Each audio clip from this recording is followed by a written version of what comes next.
back. Another edition of Big Time Memories coming at you.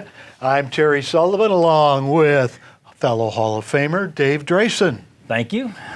Welcome, fans, to another edition of episode of our show. Hope you're enjoying them as much as we are presenting them to you. Just a blast every time. Boy, we're having fun. We're learning things that, every time that I didn't know. With your research, my research, we're having fun. Let's have some more fun today. By golly, you curly-headed devil, you. Oh, boy. I know who you're talking about. My gosh. Big Tex McKenzie. Tex McKenzie, we're featuring him today. Frank Hugh McKenzie. He was born July 21st, 1930 in Edmonds, Washington. He was a big one right out of the getter. Yes, he was 6'10". There's a lot of ring work. Everybody say he was a little awkward in there. A little. But as awkward as he was a big fan favorite no matter where he appeared. Yeah, and at 6'10", he came along in an era when that was really out of the ordinary. Today, they're everywhere, but back then it was very unusual, especially in some parts of the country. Mm-hmm. Yeah, and when Tex he really got his nickname because he was into rodeo when he was a kid, bronco busting, riding the horses. He did it all. Won ribbons, awards, and everything in his youth.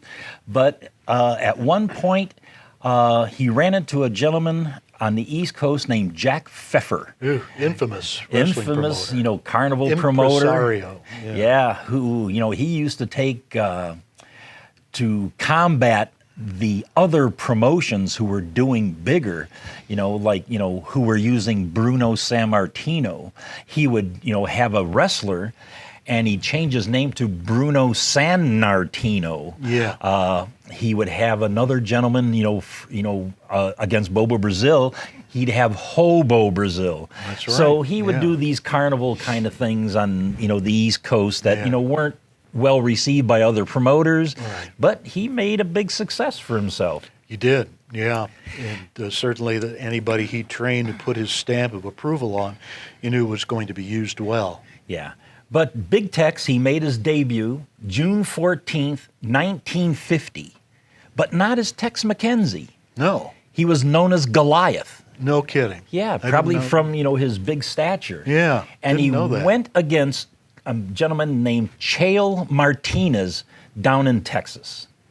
And over his career, his early parts of his career, he had other names. I mean, he couldn't use this Goliath thing all along.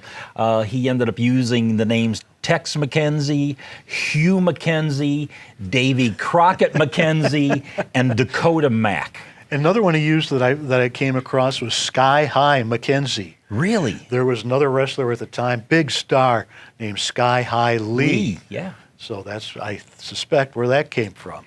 Yeah, in his beginning, in his wrestling career in the 1950s, he appeared in California a lot. Even though he was, from Washington State, he ventured down to California and he made it big. Oh, he was big down there. Always main eventing, everywhere from, San Francisco, L.A., and the, San Bernardino, all those, towns. He was the Andre the Giant of his day because at that time somebody 6'10" was just an anomaly.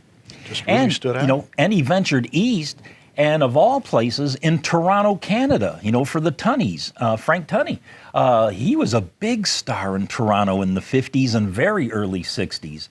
And then somehow he hooked up with Jim Barnett, and he went down to Australia, of all things, from 1964 through 1969. And he became a huge star there also. I mean, he was becoming a worldwide main event star all across the country and the world. Mm-hmm. And he made his Detroit debut on August 8th, 1964. Against Big Moose Cholak. The Moose. Oh, so when Tex got back into the dressing room after that bout, he was hurting for certain. Yeah, I bet. But then, he didn't come back, to Detroit for the longest time. It took him 6 years before he came back, and he made his debut back in 1970, where he became a mainstay for big time wrestling. Up until 1973, I mean, he went against them all. He went against, Killer Brooks. He went against the Sheik. Just classic about Pampero Firpo, Bull Curry. Classics, yeah. Being as tall as he was, towering over these other guys, they were able to handle Big Tex. And, Tex, oh, God, he was just a great in-ring performer. Fans just loved him. Yeah. And not only was he a great performer in the ring, also at ringside as a commentator. When Lord Layton went to Australia for about a year, something like that, was when I got my start with big time wrestling on television. And Lord Layton had gone for a year. The commentator was Chuck Allen and Tex McKenzie, and I was the ring announcer. Oh boy, those had to be fun times, working with him. Yeah, Tex had the frilly tuck shirt. Yeah, I remember one of his sayings all the time on promos, when he'd be coming in for a big bout. Oh, Lordy, I'd shoot my horse to get there. Yeah, he was always coming up with, he always had his way with Texisms. words. Yeah, Texisms. One time, I can remember, it might have been that first television taping that we did. We'd do Cobo on a Saturday night, and then the next morning, Sunday morning, go out to Walled Lake to Channel 20 or 62, whatever it was. And this particular time was around the holidays, and there was a month in between cards. So we taped 4 one-hour television shows to fill the 4 weeks between Cobo shows. So this was the day after Tex had just wrestled, Firpo or the Sheik, and he had a bandage over his forehead, and he came out on week 1, and he says to Chuck, he says, that Sheik put a hurting on me. He said, I got 6 stitches in my head because of the Sheik. Okay, fast forward to week 2. Yeah, that Sheik put a hurting on me. I've got 12 stitches in my head, Chuck Allen. Week 3, we were up to 24. By the time week 4 came around, I got 72 stitches in my noggin. Oh, boy. Yeah, that Tex, he was something else. Yeah. And in the ring, I just remember, when he got that headlock on, his opponent in the corner, you knew it was coming. Yeah. That big bulldog headlock. Yeah. And then, one of my other favorites is that, he'd get a opponent in a leg scissors.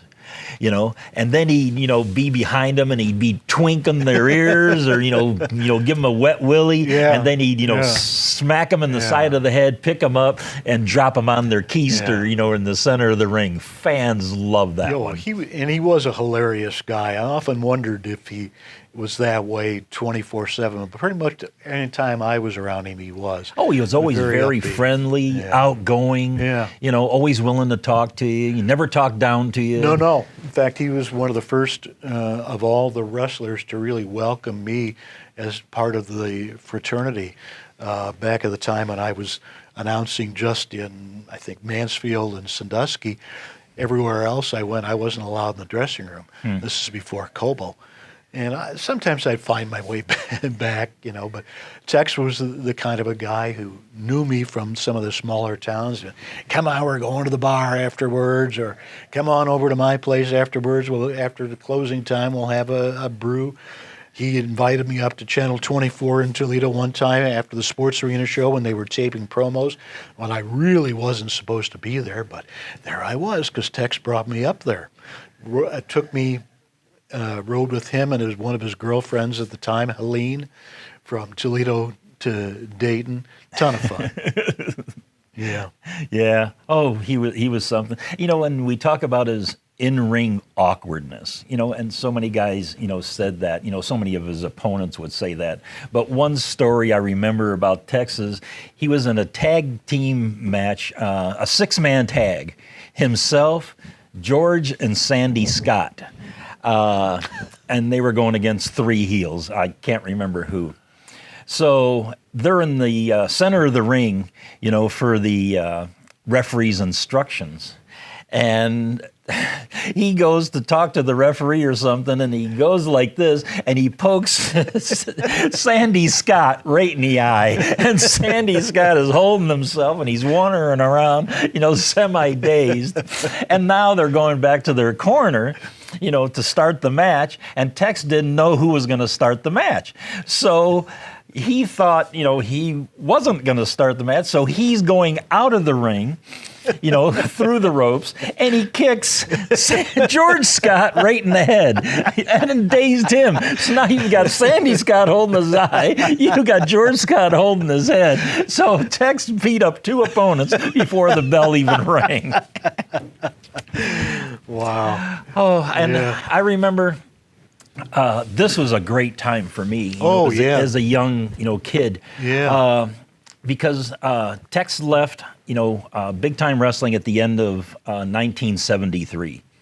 And in 1974, I get a call from Tex McKenzie, of all people. It's like, So anyway, he knew that I was the photographer at that time, for big time wrestling.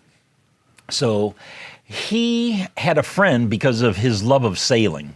They had this big boat, and they were going to do one of these nature kind of films, one of these George Perot kind of things, right, sure. up the coast, of Alaska, starting in Seattle and going up the coast.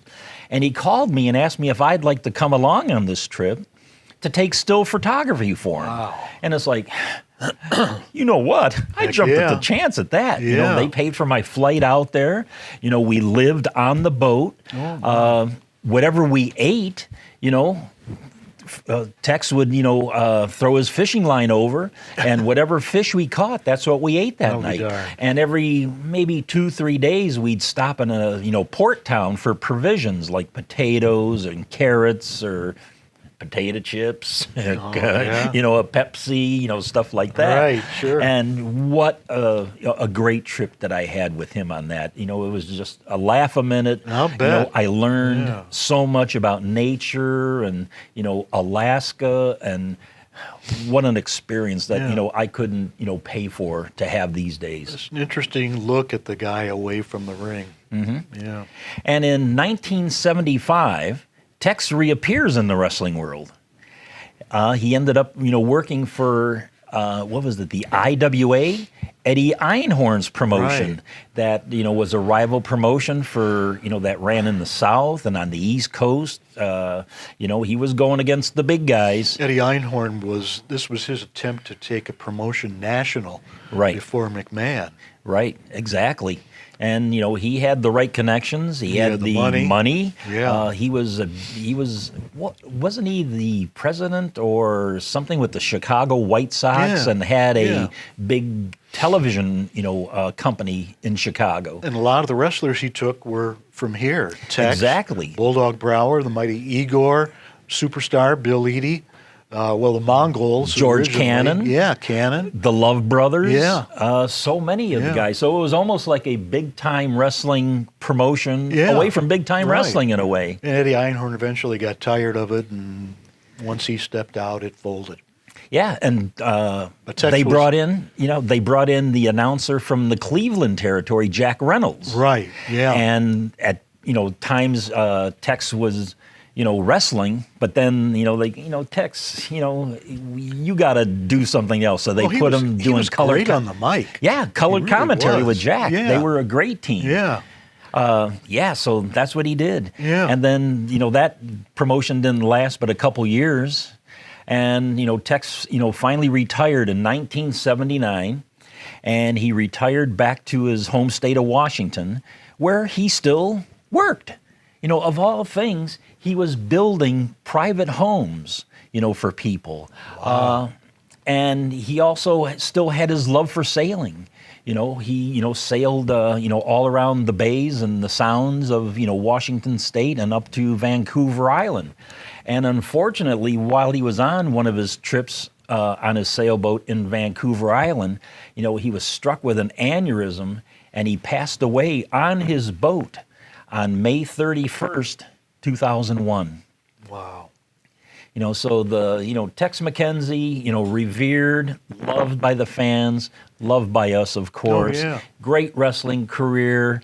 He's a Hall of Famer in anybody's book. Yeah, and again, one of those top of your mind when you talk about classic Detroit wrestlers from the 60s and 70s.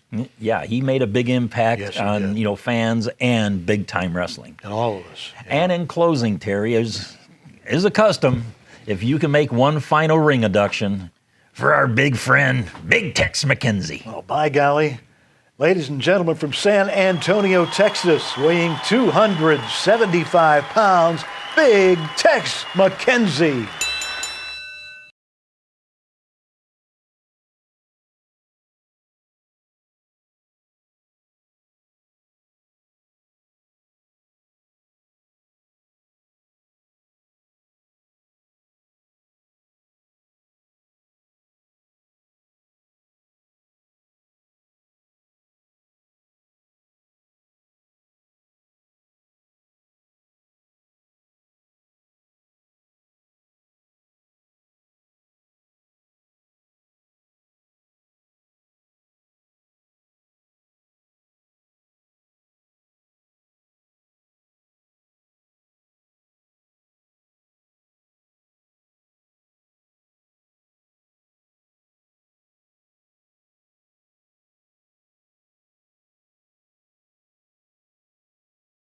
I'm really proud to say that I'm a part of IBW. I take pride in IBW that we are a family-run company. It's a fight. It's a sport. At IBW, tradition has always mattered. You're going to see world-class professional big-time wrestling at its best. This ain't no sports entertainment. This is professional wrestling. International Big Time Wrestling's The Fix. Each and every week, your fix of IBW action. You want entertainment? Look no further than Rocks TV. International Big Time Wrestling! Wrestling fans, if you like what you've seen, don't forget to like, comment, subscribe, and also don't forget to ring that bell.